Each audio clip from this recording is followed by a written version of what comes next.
रूस ने ना अमेरिका का ड्रोन गिरा दिया। रूस ने एक जहाज बनाया था, उसने यहाँ 12 को इंजन जोड़ दिया था। 100 को डीजे बांध के गाना बजाते रहेंगे ना, गुजरेगा तो आपको 100 को डीजे नहीं सुनाई देगा। ये किसी बिल्डिंग के ऊपर से अगर गुजर जाना तो बिल्डिंग में गिरा देगी बिना टच की। और अगर इसके नीचे से कोई दूसरा प्लेन गया तो ये ब्लास्ट कर जाएगा। रीजन क्या है कि ये फाइटर जहाज जो है, फाइटर जेट किसी लोग ने देखे है कि नहीं उड़ते हुए? फाइटर जेट किस एयरबेस के पास, कहाँ पे, कहाँ घर है, जिला? तो यहाँ फाइटर कहाँ देख लिया तुम?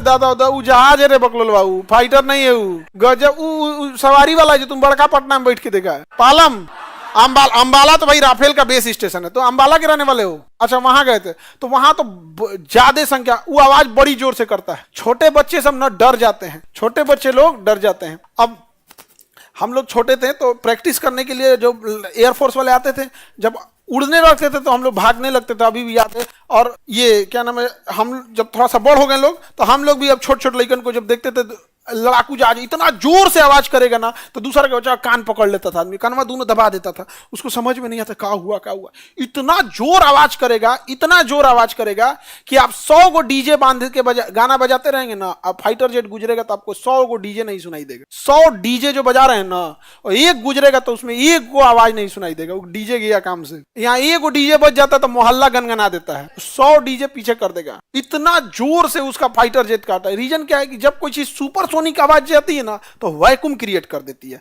जैसे सुपरसोनिक होगा तो हवा तो खाली, वायुमंडल तो खाली नहीं है, उसमें चारों ओर हवा भरा है, तो हवा भरने की वजह से जैसे सुपरसोनिक जहाज जाएगा ना तो इस एरिया में हवा खाली हो जाएगी, तो चारों ओर से हवाएं उसको भरने आएंगी, तो एक उसका आवाज आएगा, एक शॉक वेव आएगा। और शॉक वेव इतना खतरनाक होता है कि ये फाइटर जहाज जो है, ये किसी बिल्डिंग के ऊपर से अगर गुजर जाना, ऐसे बिल्डिंग के ऊपर से 50 फीट ऊपरों से उड़ेगी ना तो बिल्डिंग में गिरा देगी। 50 फीट ऊपर से भी उड़ेगी तो बिल्डिंग गिरा देगी बिना टच किए। अभी कैसे गिरा दिया? रूस ने ना अमेरिका का ड्रोन गिरा दिया उसके ऊपर। अमेरिका का ड्रोन घूम रहा था, ड्रोन और मिसाइल उसाइल लाद के। रूस का पायलट देखा, अरे ड्रोन है, रुक तो घुमा के ले आया। जैसे यहाँ ड्रोन उड़ रहा था ना, यहाँ उसका ड्रोन उड़ रहा था, यहाँ से ले आया खूब जोर से, यहाँ पे पेट्रोल छिड़क दिया। इसका ना बटन होता है, उसे हम लोग जेटिसन कहते हैं। क्या कहते हैं? जेटिसन। जैसे फ्यूल, अगर इसको फ्यूल डंप करना होगा ना तो यहाँ से फ्यूल डंप कर देगा, और बड़ी तेज डंप करता है, सैकड़ों लीटर तेल। तो एकदम इसके सिधाई में आया, एकदम देख लिया सिधाई में आ गया एकदम, देख लिया हाँ इतना ऊंचाई पे है, फ्यूल गिरा दिया। और उसको इतना जोर से निकला कि हलचल वहां हुआ। अब उस हलचल को यही जहाज बर्दाश्त कर सकते हैं, क्योंकि इसका ना स्ट्रक्चर उतना मजबूत बनाया गया रहता है, उतना हलचल दूसरा वो बर्दाश्त नहीं कर पाएगा, बस ब्लास्ट कर जाएगा। अब जैसे इस स्टेज से हम कूद सकते हैं, कुछ नहीं होगा, लेकिन इतने स्टेज से अगर हाथी को ढकेल दिया तो उलहर जाएगी, क्योंकि उसका स्ट्रक्चर उसी हिसाब से बनाया गया है। तो ये जितने लड़ाकू जहाज होते हैं सब, या ये सब, ये अपने पीछे एक वेव छोड़ते हैं सब, जिसे कहते हैं शॉक वेव। क्या कहेंगे?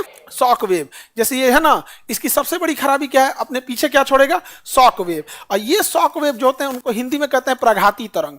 क्या कहेंगे? प्रघाती तरंग। और ये शंकु के आकार के होते हैं। कैसे होते हैं? शंकु के आकार का। मतलब शंकु के आकार का कहने का मतलब जितना पीछे जाएंगे उतना बड़ा होते जाएगा। और अगर इसके नीचे से कोई दूसरा प्लेन गया और वो इसके शॉक वेव के उसमें आया तो ये ब्लास्ट कर जाएगा, इसका स्ट्रक्चर टूट जाएगा। इसीलिए इन जहाजों को उड़ने के लिए अनुमति नहीं दिया जाता है, क्योंकि भाई अभी जहाज में क्या है कि एक सामने से रास्ता सेम होता है, तो नीचे से कई बार जहाज क्रॉस करते, तो आप लोग कभी अभी तो जब कभी सफर करना होगा, अगर नीचे से कोई बड़ी जहाज क्रॉस करेगी तो आपका दिल दहल जाएगा कि भाई तनिए से बच लूं। दिखने में लगता है तनी सा बचा है ना, वो लोग तो भाई कैलकुलेट करके जाते हैं कम से कम 1000 फीट। तो 1000 फीट हम लोग को ना आसमान में से समझ में नहीं आता, ऐसा लगता है बाप रे आज तो लड़ा दिया रहता है, पीएलए है का। तो इनको उड़ाना एक आफत है, क्योंकि इनका ना एक अलग जोन लेके जाना पड़ेगा कि बूम जहाज जा रही है इधर से ले जाओ यहाँ पे। दूसरा, इसका एरोडायनेमिक थोड़ा अलग है, उसका देखिएगा अलग था, ये अलग है। अब ये बना रही है बूम कंपनी, 2035 तक बनाएगी, और अभी इसको ऑर्डर मिल चुका है लगभग 1 लाख करोड़ का, 15 पीस। हाँ, और कौन चीज सब तुमको क्या लग रहा है? किसान ऐसे का गेहूं बेचेगा सब 3 रुपया फायदा पे। अमेरिका ये सब नहीं बेचता है, गेहूं आपसे उगाएगा, हथियार ये सब बना के बेचे। ये जहाज इसलिए बनाई गई सुपरसोनिक जहाजें क्या छोड़ती हैं अपने पीछे? शॉक वेव, बकलोल तरंग। तरंगवा का नाम क्या है? हाँ, प्रघाती तरंग। हिंदी में क्या कहेंगे? प्रघाती तरंग या शॉक वेव। ये बिल्डिंग गिरा सकती है कि नहीं? रूस ने एक जहाज बनाया था सेकेंड वर्ल्ड वॉर के टाइम पे, कोल्ड वॉर के टाइम पे, उसने यहाँ 12 को इंजन जोड़ दिया था। इसके नीचे ना क्या जोड़ दिया था, 12 गो इंजन, जैसे 4 गो ना तो ऐसे ऐसे करके 12 ठो इंजन जोड़ दिया था और चलता था 2 इंजन पे। लेकिन जब उसको शॉक वेव पैदा करना होता था ना तो 12 इंजन में चालू कर देता था। अब 12 इंजन जब चालू किया ना इतना जोर से स्पीड बनता था कि नीचे शॉक वेव बन जाता था और किसी दूसरे जहाज के पास से बस गुजार देता था। अब भाई तुम्हारी गलती, तुम्हारे अब फाइटर जहाज था वो भागते रहता था, अब मिसाइल मारेंगे गोली मारेंगे तब ना है। अब जैसे मान के चलिए कोई छोटा बच्चा है ऐसे कर वो और उसका हार्ट अटैक हो गया तो उसको हत्या थोड़े किया है कोई, नहीं समझ आएगा तो उसकी गलती है वो। चाहे फिर अलार्म लगा दो ऐसा तर तर तर गोली चलने वाला एकदम धर धर धर धर धर गोली चलने लगे